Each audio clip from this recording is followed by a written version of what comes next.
یا الہی ہر جگہ تیری عطا کا ساتھ ہو۔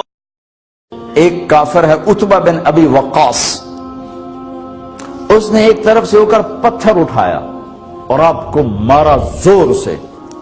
صحابہ کی نظریں تھی تلواروں پر، نیزوں پر، تیروں پر، وہ پتھر نظروں سے نکل گیا، لہذا وہ ان کے اندر کو چیرتا ہوا جا کر میرے نبی کے منہ پر یہاں لگا، اور آپ سیدھا پیچھے ایسے گئے، پیچھے یوں، پیچھے کھڈا تھا، وہ یہاں گردن میں لگا کنارہ، تو آپ بے ہوش ہو گئے، دانت بھی ٹوٹ گئے،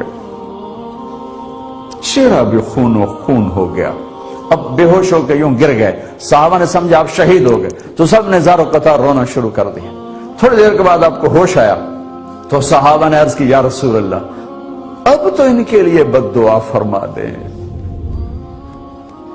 وہ نبیوں میں رحمت لقب پانے والا، مرادیں غریبوں کی برلانے والا، غریبوں کا والی، یتیموں کا مولا۔ تو اب تو حق تھا کہ آپ بد دعا کرتے۔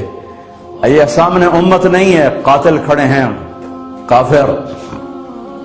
آپ نے ہاتھ اٹھائے، صحابہ سمجھے کہ ہوں انہاں دے بیڑے بڑھ گئے۔ اللہم اغفر لقومی فإنہم لا یعلمون، اللہ میری قوم کو معاف کر، انہیں میرا پتہ کوئی نہیں ہے۔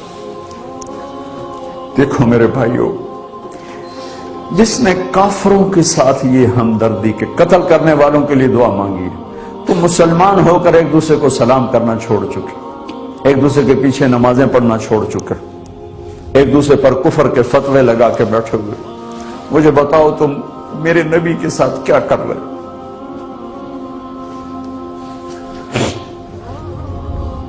وہ تمہیں فرقوں میں بانٹ کر گئے تھے یا امت بنا کر گئے تھے؟ کیوں اس نادان کھیل میں اپنی زندگی برباد کرتے ہو؟ کیوں نہیں مسلمان بن کے رہتے ہو؟ اس امت میں اختلاف شروع سے ہے، ہمیشہ رہے گا، یہاں تک نہ جاؤ کہ ایک دوسرے پر کفر کے فتوے۔ تو جنت میں کون جائے گا؟ سنیوں نے کہا وہابی کافر، وہابیوں نے کہا سنی کافر، بریلیوں نے کہا دیوبندی کافر، دیوبندیوں نے کہا بریلوی کافر، شیعہ نے کہا سنی کافر، سنی نے کہا شیعہ کافر، جنت میں کون جائے گا؟ کچھ تو بھائیو میرے نبی کی محنت کی قدر کرو۔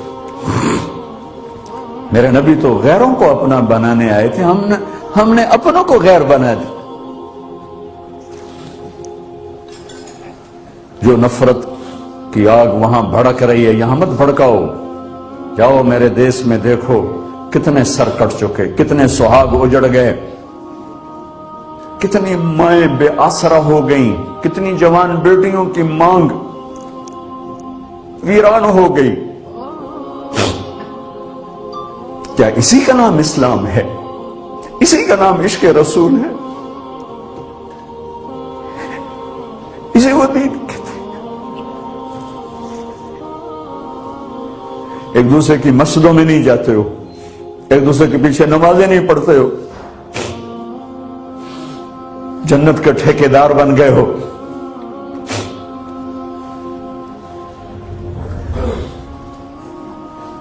میرے نبی تو عبداللہ بن ابی کا جنازہ پڑھانے کھڑے ہو گئے تھے،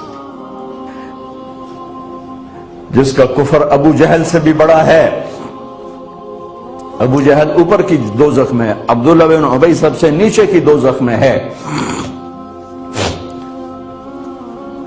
ان کے بیٹے آئے، یا رسول اللہ میرا باپ مر گیا ہے، اپنا کرتا دے دیں گے میں اس کو کفن دے دوں؟ آپ نے کہا لے لو، کرتا اتار کے دے دیا۔ آپ کہتے بدبخت منافق، دفع ہو جا، دے دی۔ کہ یا رسول اللہ آپ جنازہ پڑھائیں گے؟ کہاں پڑھاؤں گا۔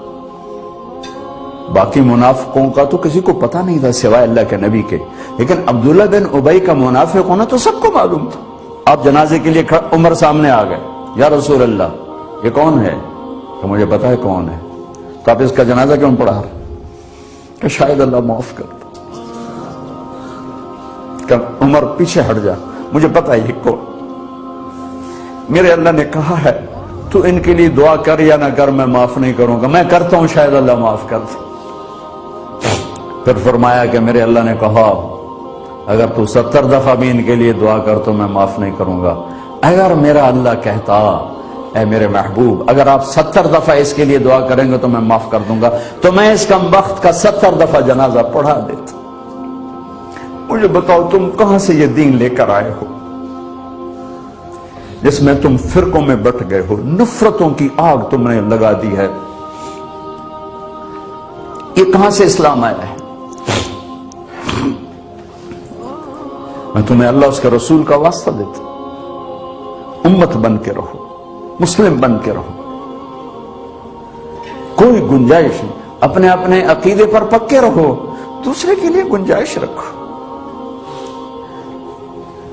کیوں اس قدر ظلم و ستم ڈھائے ہوئے ہیں؟ میں نیا تبلیغ میں گیا, کالج سے نکلا, ہماری جماعت ایک گاؤں میں گئی, ایک مسجد میں, تو امام صاحب آئے, ہمیں ماں بہن کی گالیاں دی اور ہمارے بستر اٹھا کے باہر مسجد دھوو, کتے اندر واڑائے.